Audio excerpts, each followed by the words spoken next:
Well, as we roll through Memorial Day weekend here, we get into the summer. What does summer bring? Obviously, we know spring, summer, biggest time people move, most listings, most active sales. Obviously, that's when the real estate market is thriving, it's busy. As we keep watching inventory in places like here, San Diego, where I live, we are just not getting the listings we want. And nationally, we are starting to grow and hit the trends we like.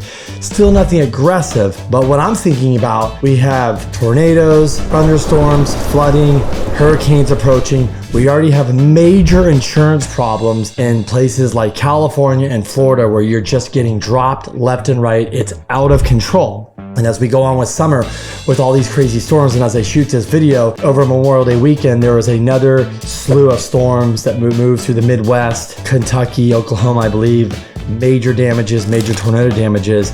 And how are we gonna get this insurance problem in order? It's just getting worse and worse, it seems. On top of the storms, how's housing gonna do it? This summer is gonna be filled with so much data and news. I think it's gonna be something to remember. Number one, we have an election coming up. Number two, these two guys are gonna debate. Can you believe that? Number three, we've got the Summer Olympics, we've got hurricane season coming, and on top of all that, are we gonna get the Fed to cut rates? This summer for housing, I think, is going to be out of control. It's gonna be nothing but data. Hopefully, with my fingers and toes crossed, we get some good news because man, we need it. We need Feds to cut rates. We need inflation to keep coming down. I hate to say it, you don't want pain in the job market, but if we see the Feds cutting rates, that means they see pain in the job market. And with that being said, that means people are gonna lose their jobs. So will there be more inventory on the market? I don't know. Will rates drop into the fives by the end of the year? I just don't know.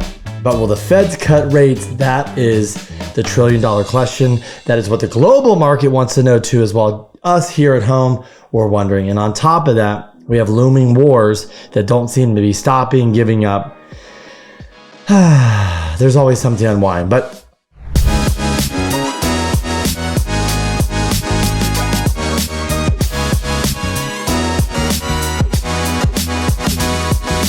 hey folks, welcome back. It is another week. First of all, I'd like to say before we just jump into the video, thank you so much. Happy Memorial Day to you. Yes, you're watching this, it's past. Maybe you're on a trip, maybe you're out of town, maybe you're on vacation. A lot of people traveling, but we need to stop and take a moment and remember for all those that have done for our country, that have sacrificed lives to offer us such amazing freedom. A place like this where we can actually buy a home, we can own a home. The government doesn't come and steal it from us. We can start a business, we can have jobs. Our kid can run around free and safe on streets. I know you might disagree depending on where you live, but look, go to other countries. America is the best. And that is because we have an amazing military that protects us. But before I just let that go, I also want to honor and thank you for all those family members, the kids, the wives, the husbands that have to stay at home while people go off to war, go off to overseas battle, whatever it may be. They're at home dealing with the kids, dealing with the stress, dealing with the normal life that we deal with. And on top of that, they have a significant other that's out to sea, out fighting, wherever they may be. It's super stressful, super frustrating. And here in San Diego, we help so many of our vets, military folks buy and refi homes. We see the stories, we hear about the stories and, sacrificing at home and sometimes getting that call to say somebody's not going to come home or not make it. I could not imagine. So I just want to stop and say thank you very much to all the military. Without you, we would not be here. We would not have what we have. So thank you. So moving on, if you guys don't know who I am, my name is Kenny Simpson. I focus on 1 to 4 unit financing. I've been doing this for almost 20 years. Gosh, I can't believe it's been that long. Helped over 5,000 clients, billions of dollars of loans. And I'm here to educate you today, to provide you context on what's going on in the market, try to break it down, what's going on in housing, maybe some consumer finance nuggets, and also all that fun real estate news that you hear out there. What in the world does that mean for you? Whether you own a home, you're going to buy a home, you want to refi a home, you want to buy an investment property, you just want to know what is going on in the market.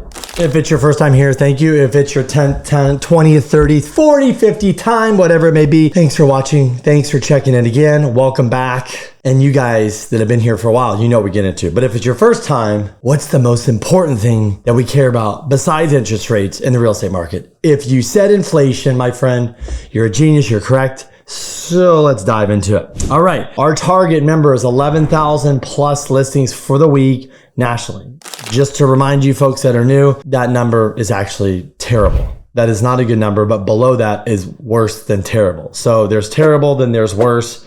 So we want to stick between terrible and okay. So we got 16,000 new listings for the week. That's actually a huge number. We're celebrating, we're dancing over here because we need more inventory so people can sell and buy new homes, or just for goodness sakes, buy a home. That not overpay, that have options, not dealing with cash bidders because it isn't safe. So for the week, we had 594,584 for last week. Here in San Diego, we are still struggling. New listings 550, listings sold 425. Both those were down a little bit. Active listing is 3866. We're really trying to move up to that in the 5,000, 6,000 range for summer. Will we hit it? I don't know. But speaking of we need inventory, did you know in the booming markets, take LA, San Francisco, New York, Miami, probably certain parts here in San Diego, that the high end, 75% of those offers, 75% of those purchases are done with cash. That is how much money wealthy people have out there. So they are doing just fine buying these big properties. So at the high end, the low end, even at the low end and the entry level, people have cash. How do people have this cash? Honestly, I don't really know if they took exits, if they inherited, if they made it, if they cashed out of a house, a business. I don't really know. But guess what? There's a lot of cash buyers out there. So if you want to compete with them, I'm going to give you a little bit of strategy. So stay tuned in this video because I'm going to tell you how my buyers are beating cash offers in today's market by one simple little trick that a lot of people might not know about. And I was reminded this last week of a customer, a new client that lost a purchase, and they're going to use this strategy. And they're like, if I had that strategy and I could do that, I would have won the offer. So stay tuned for that. What else is going on this week? The data is usually lighter. Obviously, it'll be a slow week moving in as people are out of town, coming back in town, probably feeling hungover from a long weekend or just being really hungover from partying too much. But anyways, we do have, at the end of this week, let me take a look so I can make sure I'm not screwing this one up here. Looking as we post it. By the way, if you're not following me on Instagram, we post what is going on every week. So every Monday. So Tuesday, consumer confidence. Wednesday, nothing. Today's Memorial Day that I'm shooting this. Thursday, initial jobless claims, retail inventories, wholesale inventories, pending home sales, personal income on Friday, personal spending, PC index, core PC index. So that is what we have this week. Light on the data, but hey, we will keep watching because we're watching the feds, we're watching that inflation, we're watching the jobs market. We're also watching you consumers to see if you're pulling back as we continue to see that. Mortgage rates, I'm just going to say they're still chilling. 10-year just seems to be sitting around the 440. As I mentioned prior, we've gotten relief. The 10-year treasury and the 30-year fix, that spread was between the difference is usually 180 to 200. That went all the way to 3.10. That has come back down to 250. What does that mean in English, folks? So if you just heard all that and it sounds like, Kenny, what did you just say? What I said is from last year to this year, rates have naturally, because of the spread between the 10-year treasury and 30-year fix, just think of those two things, has come down 50, 60 basis points. So that is a win. Not enough people are talking about it, but I've been talking about it and I want you to know about it. Okay. So Freddie Mac came out and said they want to do these mortgage seconds, basically fixed rate seconds, because a lot of people are, if you have a Freddie Mac mortgage, they're going to give you some proposed second. I'm not sure what the terms are, the deal is, but they want to give a second out. And look, there's tons of HELOC seconds, all that going on. They think they're going to give out $1 trillion of loans, which that means $1 trillion of cash people have access to. Well, a lot of officials started blowing up, not liking it. Why? Well, let's take a wild guess. No, they don't want you to not have a second. But as I mentioned, this is not a HELOC. This is a HELoan. So that means if people take out this money, it goes straight to them, straight to the bank account. So that is like putting another $1 trillion into everybody's pocket. What do we think that will do to inflation? Well, folks, let's back the train up. We got locked down in COVID. People paid down their credit card debt. Saving rates were at a all-time high. They're at 35%. Now they're around 3%. Okay. Credit card debt, remember, is paid down. People were not paying their bills. People were stacking cash. People were looking good. Fast forward to 2024, the credit card debt that was paid down to, let's call it 700 billion, has now gone up to almost $1.2 trillion. People were not paying on student loans. Now they're having to start paying on student loans. The 40% of you that have not been paying on student loans, oh, hello, October's coming. Your payment's due. Yes, yes, yes, that's you. You have to start paying on student loans again. Also, you've racked up your credit cards. Also, you took out cash refis or you took out money out of your business. That's all happened during COVID. Also, you've tapped your equity of your house on a home equity line.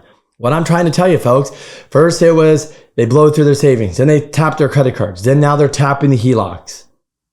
Do you understand that we continue to fund this economy with money that people are just using from equity, from credit cards and things like that? So if you're using a home equity line to keep your lifestyle up, that will probably come back to bite you in the ass. If you're using your home equity line because you want to pay down credit card debt, or you want to build an ADU, or you want to redo your house, kudos to your buying investment property, that could be good. But using that to maintain a lifestyle is only going to hurt the economy and make this more challenging for us to get inflation down so we can get rates down and get that rate cut, the cut we all want. Moving on. Jobs data. Jobs data will reduce interest rates, as we go over this in this article with Logan at Housing Wire. Let's dive into it. Let's take a look. Why jobs data is more important than inflation for lower mortgage rates. To wrap up in this conversation, in this article, Logan's talking about originally the Feds typically focus on inflation. That's what they said originally when inflation was high. They said, we want the Fed's fund rate to match the PCE rate, which is not true. So now they're saying, after going back and forth, you have to read between the lines. They're really focusing on labor. They need labor to break. What does that mean? Probably to get the unemployment rate above 4%. The labor market has been getting softer for some time, but it hasn't broken yet. With the growth rate of inflation well off the peak growth rate of inflation, the Fed has turned more to a dual mandate. This means that we're in a cat and mouse game with the bond market and mortgage rates that have valued labor data over inflation for some time. I discussed total labor data to explain why the Fed has become dual mandate again in recent daily podcasts. So basically what that means, folks, is sometimes it was, hey, we're only inflation driven. Now we're looking at inflation and we're looking at the jobs. They want to see more jobs. They know if you're employed and you have money coming in, you will continue to spend. They know that. And that's why they're going to watch that. And that's probably when they see pain in that, you'll start seeing rate cuts. Until then, well, forget about it. Have you ever heard of TBD scenario, or AKA to be determined, or a get pre-underwritten before you buy a home? Well, today I wanted to talk about that because I was just reminded last week that another client, a new client that was actually reaching out about interest rates, when we quote him, said, forget about it. I lost this house. Never mind. I'll reach back out when I find a new one. And I simply replied, how did you lose the house? What's going on? He said, we can only close in 21 days. I'm competing with cash buyers. I said, well, what if we can close in 10 days, remove loan contingencies? And he said, if I could have done that, if I knew that, I would have beat the offer. Well, bing, light bulb went off for him. Light bulb went off for me. Obviously, I know we have this product. We talk about it, but I wanted to talk about today. So what is this person doing? Sending us all their information. We're going to go ahead and pull credit. We're going to run them through the automated system. We're going to submit the file to the lender. They're going to pre-underwrite the loan. We're going to get a loan approval. We're going to get all the conditions cleared. The only conditions that would be on that loan approval are appraisal if needed, title escrow, purchase agreement, insurance, proof of assets, down payment, wiring funds to escrow, the basic steps. So he's going to go in, offer a 10-day close now, remove loan contingencies, and guess what? He will now be able to compete with cash offers. Why? Because we can tell them they're already pre-underwritten. Why? Typically cash offers too want a little bit more of a discount. So when somebody's writing an offer and they want to be competitive, they can close in 10 days. They can remove loan contingencies. If they're putting down enough, they actually can remove appraisal contingencies. But typically somebody will write a little bit higher offer than cash because cash is expecting to get a deal. And if they can't get a deal, they might not accept the counteroffer. Well, my client will go in, What's a 10-day close? Remove at least loan contingencies, not sure about appraisal, and be able to compete with the cash offer. But most likely we will beat it because we'll call the agent and we'll tell them we're so great and you should take our offer. But anyways, that is a TBD scenario. If you want to learn more about it, hit me up because honestly, they're a game changer. And if you're kind of our cookie cutter borrower and you're in a very competitive market like San Diego, California, places like that, you should definitely do this. Why not take the pressure off you and be in a more competitive position? Also, another article about 20% down. Yes, we talked about this a few weeks ago, that it's not the norm.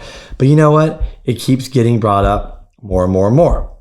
About 77% of future home buyers have started putting money aside for a down payment, according to a new study from Clever.com, a housing and real estate research site. Buyers may need to put more money down to avoid mortgage insurance costs and even less monthly payments, but 20% is definitely not required, said Chief Creditor at Realtor.com. What I want to say about the 20% down is that there's this illusion, like I don't want to put 20% down because I don't want to pay mortgage insurance and all this stuff. And the crazy thing is that people come and they get a quote from us and then they realize that the mortgage insurance is only $80. They're like, wait a minute. They have this illusion or delusion or something where they think mortgage insurance is like $500, $600, $1,000. Folks, literally, if you have good credit, you're putting 10, 5% down. Mortgage insurance should be $60, $80, $100. It's not much. So people are kind of like, well, shouldn't I keep my cash? I'm like, well, that's your kind of like mindset. Do you want to keep the cash? I think it's smart to keep the cash. When you buy a house, there's always something you got to do. Furniture, improve stuff, fix stuff, all that stuff. So why not sit on more capital, have the cash, put yourself in a better position. So 20% down, again, in this article is not justified. This article is interesting. And this week I jumped into it. Listen to this one. Ready? How about you hire your kids this summer at your job, your company? You could score a tax break for hiring your own kids this summer if you follow the rules. If you're self-employed, hiring your kids can provide tax benefits. You could deduct wages as a business expense and fund your child's Roth retirement. So what do you need to know this summer if you're self-employed before hiring your kids? Let's jump into it. Before hiring your children, it's important to know state and federal labor laws along with tax rules, experts say. Of course, some states pretty much ban you from hiring children under the ages of 14 under any scenario. If hired, your children must do real work for the business and their compensation should be reasonable to match their task. Record keeping is non-negotiable. Not only helps you navigate the tax landscape, but also serves as valuable resource if any questions about your child's employment. Payments to children are subject to income tax withholding regardless of age. For an IRS, hiring kids as W-2 employees and withholding tax covers your bases, but they'll get full refund of tax paid if they're under the standard deduction. For single filers is $14,600.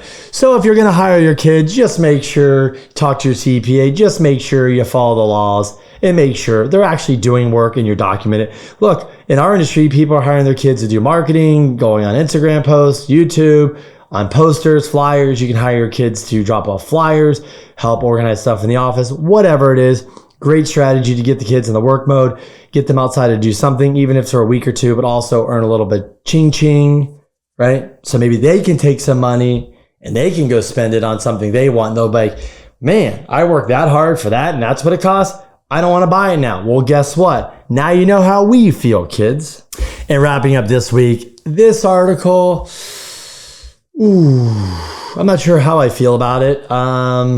It seems like we're in this era of free money, era of giving away money, era of helping other people, which is great. But last time I checked, if you don't have money to give or help people out with, it's kind of a problem. And if you're borrowing, that would be like you borrowing from your kids to help everybody out. That's going to turn out to be a disaster. So in this article on CNBC, Elizabeth Warren wants more student loan borrowers to know bankruptcy is easier now. Oh, lovely. Well, let's see. Over the years, policymakers added extra stipulations for the discharge of education loans, expressing concerns that young people would try to ditch their obligations after graduating. I agree, they would.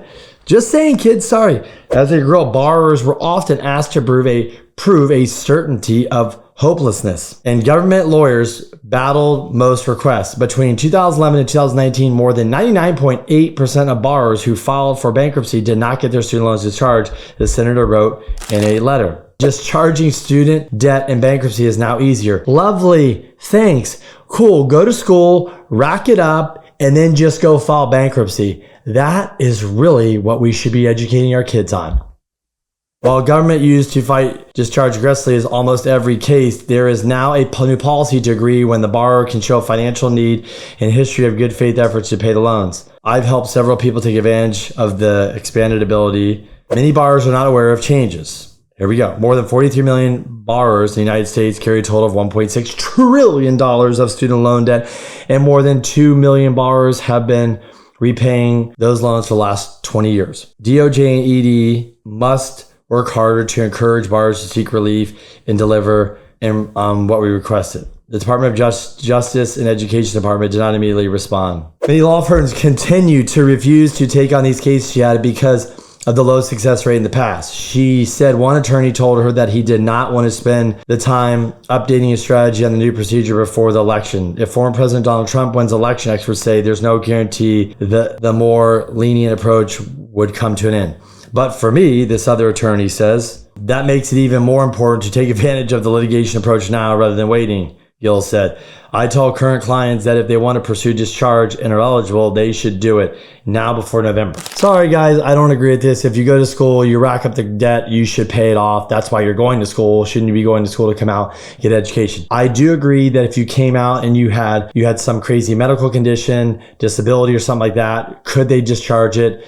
If you can't afford it, sure, why not? There has to be some stipulation there. But if you can go to work and get a job and you decided to go to school and you can't pay it back, you should have thought of that before you take out the loan. But another reminder on the back of all this, that if you are going to go get bankruptcy, good luck getting new credit cards, car loans, buying a home, starting a business. So you will be affected on the long term. So going to school, to getting your education, to come out and getting that good job is one thing. But now that you're an adult and you want to file bankruptcy, good luck getting anything good with credit card debt, car loans, house loans, business loans, things like that. You're going to be majorly handcuffed with your hands behind your hat back, and this will hinder you in the long run. I don't agree with this at all. I think if you have the ability to pay, you should pay.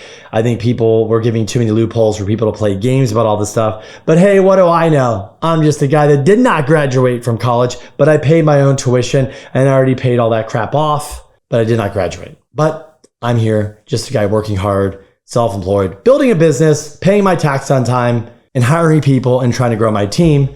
But the government at some point is going to have to stop spending money that we don't have, because it's going to continue to affect all of us long term, and our kids are going to get hammered. So anyways, guys, that's it for this week. Thanks for watching. Whatever side of the aisle on, it doesn't matter. We don't have money to spend. We don't have money to keep bailing out people. You guys see the debt. You clearly see at some point in the near future, folks, we're going to have to, unfortunately, hit a brick wall, which we're not going to be able to knock over. We're all going to have to face this reality that we have this mounting debt we cannot pay for, and we're not going to be able to help other people because there's not enough tax dollars, not enough money out there to help. And what are they going to do? They're going to start coming after you that have the assets and the money to start taking it from you to paying people that basically need the bailout. Thanks for watching. Have a good week. Talk to you soon. Love you guys.